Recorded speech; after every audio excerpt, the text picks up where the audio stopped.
क्या कांग्रेस कश्मीर के युवाओं के बदले पाकिस्तान के साथ वार्ता करके फिर से अलगाववाद को बढ़ावा देने का समर्थन करती है? ये प्रश्न है। क्या कांग्रेस पार्टी राहुल गांधी पाकिस्तान के साथ फिर से व्यापार शुरू करने के नेशनल कॉन्फ्रेंस के निर्णय से फिर से बॉर्डर पार से आतंकवाद और इकोसिस्टम का पोषण करने का भी क्या समर्थन करती है? कांग्रेस आतंकवाद और पत्थरबाजी की घटनाओं में जिनके परिवार के लोग शामिल रहे हैं, उनको सरकारी नौकरियों में फिर से बहाल करके आतंकवाद, दहशतगर्दी और बंद के दौर को फिर से वहां पर लाने का समर्थन करते हैं। क्या कांग्रेस नेशनल कॉन्फ्रेंस के जम्मू कश्मीर से फिर से अलग झंडे के वायदे का समर्थन करती है?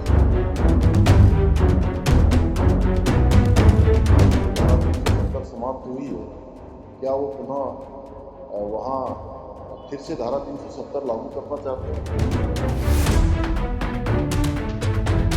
इससे जो है अशांति और आतंकवाद के युग में कश्मीर को धकेलना चाहते हैं।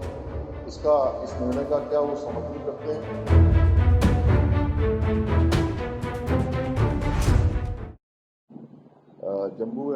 जम्मू और कश्मीर में अभी चुनाव की तिथियां घोषित हो गई हैं और चुनाव की तिथियां घोषित होने के बाद जिस प्रकार से वहां पर अभी एक गठबंधन सामने आया है कांग्रेस पार्टी और नेशनल कॉन्फ्रेंस के बीच में, तो ये गठबंधन सत्ता के लालच में बार बार देश की सुरक्षा, एकता और अखंडता के साथ खेलने वाली कांग्रेस पार्टी ने जम्मू कश्मीर में अब्दुल्ला परिवार की नेशनल कॉन्फ्रेंस के साथ फिर से गठबंधन कर दिया है, जिन्होंने 3 दशकों तक लगातार कांग्रेस कश्मीर को 3 दशकों तक लगातार पीछे धकेलने का काम किया, आतंकवाद को, अलगाववाद को, जिहाद को लगातार पोषित करने का काम किया।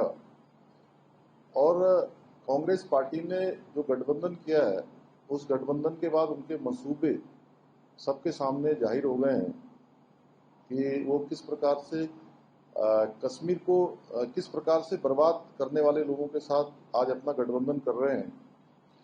तो नेशनल कॉन्फ्रेंस के घोषणा पत्र के वादों पर कांग्रेस पार्टी और राहुल गांधी जी से हमारे चूंकि ये 10 सवाल हैं कि उनको 10 सवालों के जवाब देश की जनता को जरूर देने चाहिए कि क्या कांग्रेस नेशनल कॉन्फ्रेंस के जम्मू कश्मीर से फिर से अलग झंडे के वायदे का समर्थन करती है क्या, कि जो देश के अंदर एक निशान, एक विधान और एक प्रधान की बात होती आई है देश की आज़ादी के बाद से, जो धारा 370 समाप्त हुई है, क्या वो पुनः वहाँ फिर से धारा 370 लागू करना चाहते हैं? फिर से जो है अशांति और आतंकवाद के युग में कश्मीर को धकेलना चाहते हैं? इस निर्णय का क्या वो समर्थन करते हैं?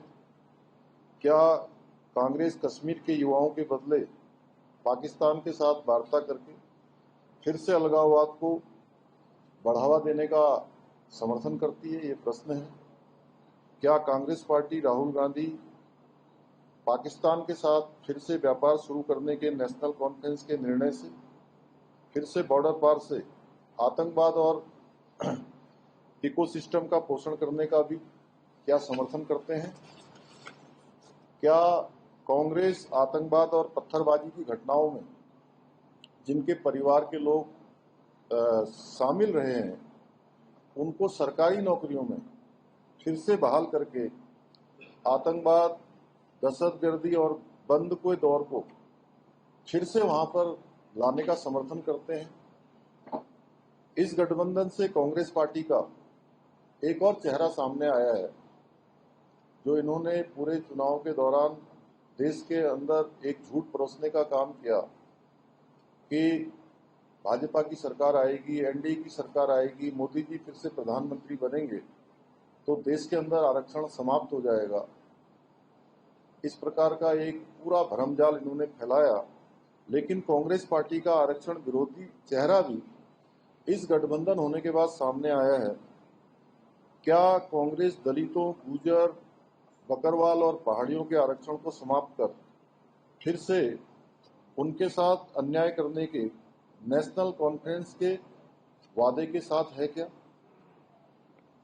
क्या कांग्रेस चाहती है कि जो शंकराचार्य पर्वत, तख्त सुलेमान और हरि पर्वत कोहे मारन के नाम से जाने जाएं? ये नेशनल कॉन्फ्रेंस का वहाँ का अपना एजेंडा है, उनका घोषणा पत्र है।